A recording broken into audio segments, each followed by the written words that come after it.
வாங்க சிக்கன் பிரியாணி செய்யலாம் எப்படின்னு பார்க்கலாம் வாங்க. ஃபஸ்ட்டு அடுப்பு ஆன் பண்ணிக்கோங்க, நல்லெண்ணெய் ஊற்றிக்குங்க.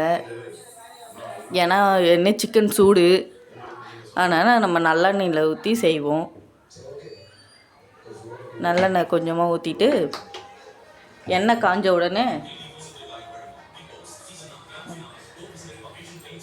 கறிப்பட்டை, லவங்கப்பூவு, கிராம்பு, ஜீரகம் எல்லாமே போட்டுக்குங்க. இது வந்து சோம்புன்னு சொல்லுவாங்க, சில பேர் ஜீரகம்னு சொல்லுவாங்க. இது எல்லாமே போட்டுப்போம்.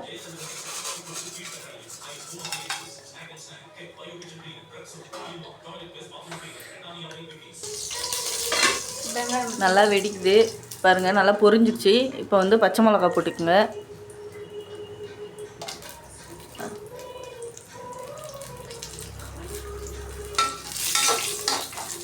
நான் வந்து காரம் அதிகமாக எங்களுக்கு வேணான்ட்டு நான் ஒரு பச்சை மிளகா மட்டும் போட்டிருக்கேன்.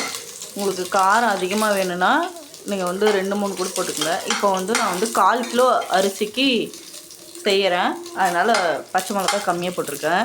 இப்போ வெங்காயம் போட்டுப்போம்.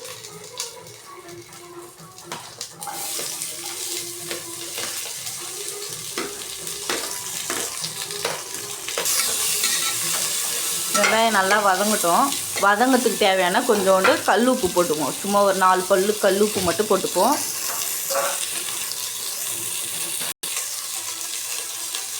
வதங்கத்துக்கு மட்டும் போட்டுக்குங்க. நிறைய போட்டால் அப்புறம் வந்து அளவு தெரியாமல் போயிடும். அதனால் வந்து நம்ம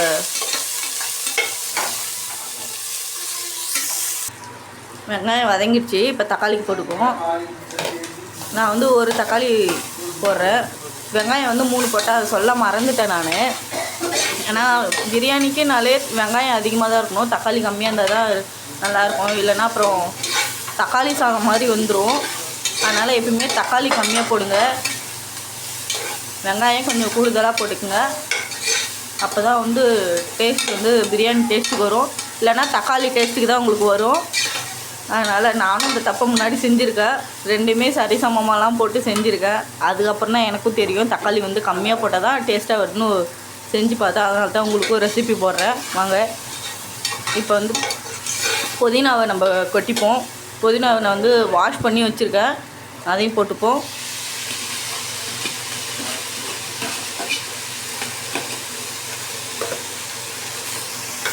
நல்லா கிளறிப்போம்.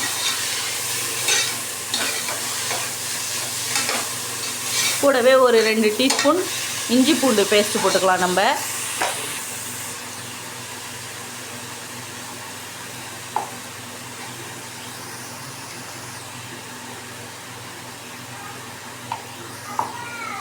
இஞ்சி பூண்டு நிறைய போட்டாலே நல்லா டேஸ்ட்டாக இருக்கும். ரொம்ப கம்மியாகிட்டாலும் டேஸ்ட் இருக்காது. அதனால் மெயினாக இஞ்சி பூண்டு நல்லா போட்டுக்குங்க. நல்லா வதங்கட்டும், அந்த இஞ்சி பூண்டு ஸ்மெல்லு எல்லாமே போகட்டும். நல்லா வதங்கிடுச்சு. இப்போ வந்து சிக்கனை கொட்டிப்போம்.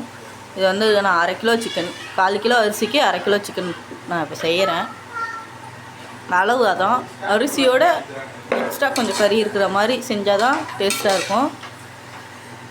2த்தையும் சரிசமமாக இப்போ 1 கிலோ அரிசி நீங்கள் போடுறீங்கன்னா 1.25 கிலோ அந்த மாதிரி சிக்கன் போட்டுக்குங்க. அப்போ தான் டேஸ்ட்டாக இருக்கும். இப்போ கறிக்கான மசாலா போட்டுக்கலாம் வாங்க.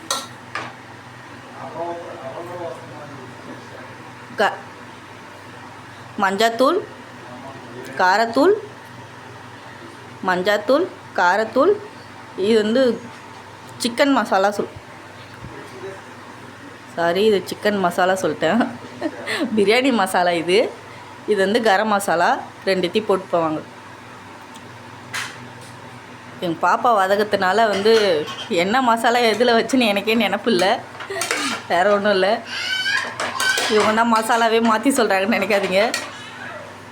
நான் செய்கிறேன்னா அவங்க தான் வதக்கிற வேலைலாம் அவங்க செய்கிறாங்க.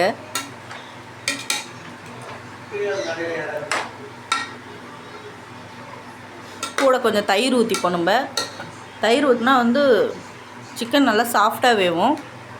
அதுக்கான தயிர் தான் அது. கொஞ்சம் சூட்டையும் தணிக்கும். தயிர் ஊற்றி நம்ம கிளறிப்போம்.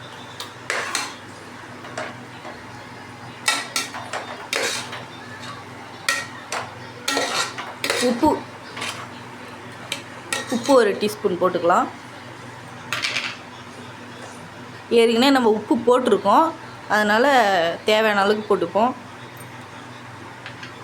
நான் வந்து தூள் உப்பு போடுறோம், அதனால் நான் 2 கரண்டி போட்டிருக்கேன். முன்னாடி போட்டது வந்து சும்மா அந்த வெங்காயம் வதங்கிறதுக்காக ஒரு 4 பல் கல் உப்பு போட்டோம். அதனால் உங்களுக்கு தேவையான அளவுக்கு நீங்கள் உப்பு போட்டுக்குங்க. வாங்க நல்லா கிளறி இப்போ சிக்கன் லைட்டாக வேகட்டும். வாங்க கறி கொஞ்சம் நல்லா வதங்கிடுச்சு. நம்ம வந்து இப்போ வந்து அரிசி போட்டுப்போம். அரிசி வாஷ் பண்ணி எடுத்து வச்சுருக்கேன். அரிசி போட்டுப்போம். தம் பிரியாணியாக இருந்தால் நம்ம வந்து ஆல்ரெடி அரிசியை 3/4 வேக்காட்டுக்கு இல்லை 1/2 வேக்காட்டுக்கு வேக வச்சு அதுக்கப்புறம் வடித்து அதை போடுவோம். குக்கருன்றதுனால நம்ம அப்படியே நார்மலாகவே சேர்த்து விசில் விட்டுக்கலாம். ஊற வைக்கல, நான் இப்போ தான் கழுவி வாஷ் பண்ணி அப்படியே போடுறேன். ஊற வச்சா ஒரே விசிலில் விட்டுடலாம். ஊற வைக்கலன்னா ஒரு 3 விசில் அந்த மாதிரி விட்டு இறக்கிக்கலாம். கறி ஒன்றுமே ஆகாது, அதுவும் நல்லா சாஃப்டாக தான் வெந்திருக்கும். நான் வந்து அதுக்கான தேவையான தண்ணி ஊற்றுறேன்.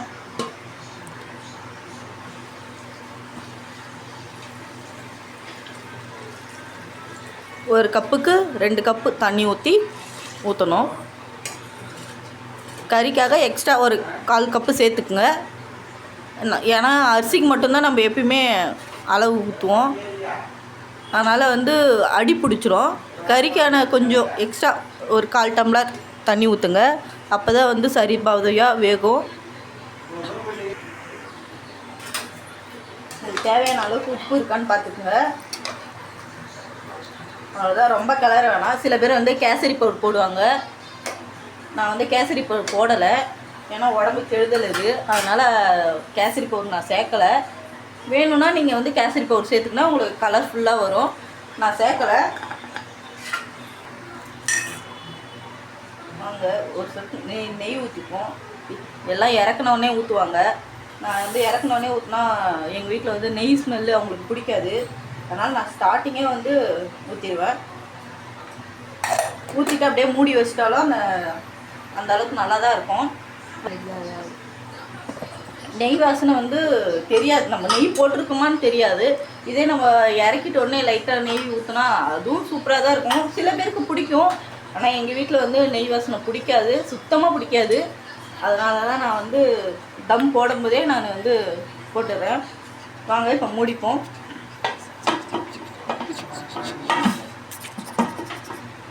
ஏசினே பார்த்தீங்களா, லப்பர் போட மறந்துட்டேன். நீங்களும் அந்த மாதிரி லப்பர் போட மறந்துடாதீங்க. லப்பர் போட்டு போடுங்க. எல்லாம் எங்கள் வீட்டில் சிரிக்கிறாங்க பாருங்க.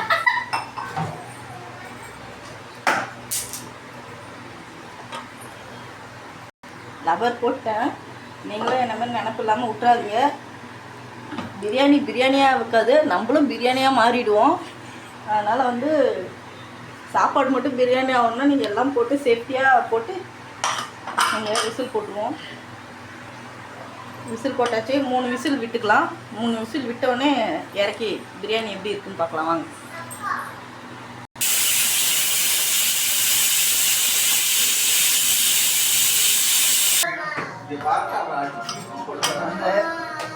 தம் போயிடுச்சு, எப்படி இருக்குன்னு பார்க்கலாம்.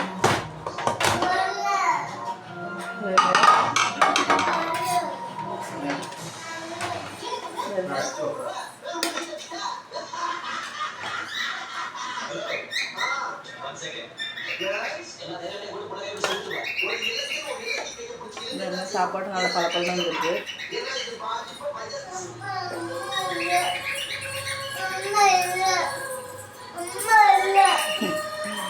வாங்க பிரியாணி ரெடி, சாப்பிடலாம்.